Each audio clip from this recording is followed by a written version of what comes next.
இந்த காதல் கொள்ளாதது, ஒரு காவல் இல்லாதது.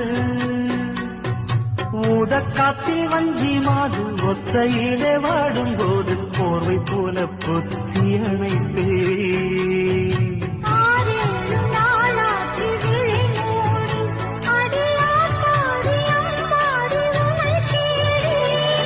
நீதானே மானே என் இளஞ்சோடி, உனை நீங்காது என்று